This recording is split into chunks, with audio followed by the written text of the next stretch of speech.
So what are the keys to success in flipping houses? Number one, if you are flipping houses, building spec houses, if you are buying and selling real estate and trading real estate, it's all about how you buy. You've heard the saying, you make your money when you buy. So you have to buy under market value.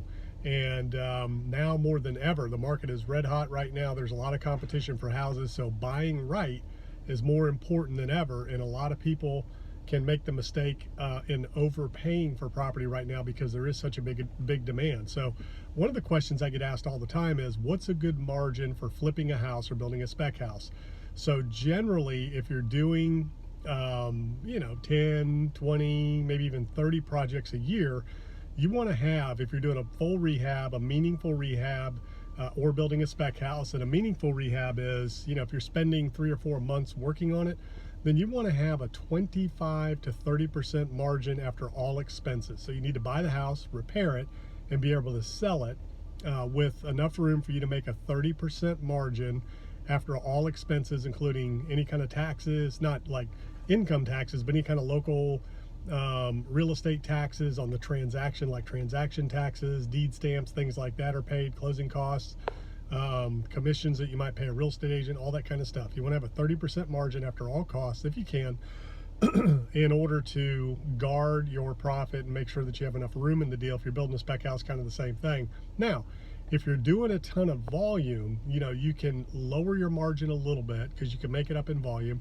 And if you're doing a quicker, more retail cosmetic flip, you can lower your margin a little bit. So, if all you got to do is buy it, clean it up, maybe a little bit of paint and sell it, you can maybe run a 10 or 20% margin. A lot of it is the return on the cash you have invested. So if you're borrowing the money or using hard money or private money, then the return is going to boil down to the cash you have out of pocket or invested, not what you're borrowing. So back in the day when I built a lot of spec houses, I borrowed the money to build those houses. So all I had to put in was the down payment of 10 to 20%. So my cash on cash return was based on that, not based on the loan amount, because the money came from a third party and there was a rate of return I paid on that.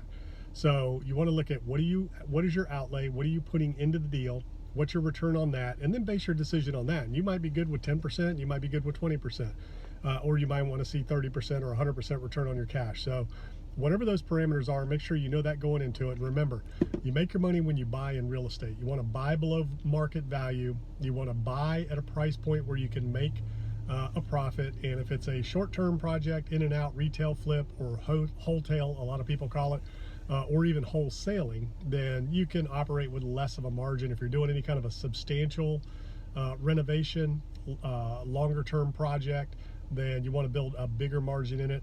New construction is going to take you a while, so you want to have a healthy margin in new construction, 20-25% there.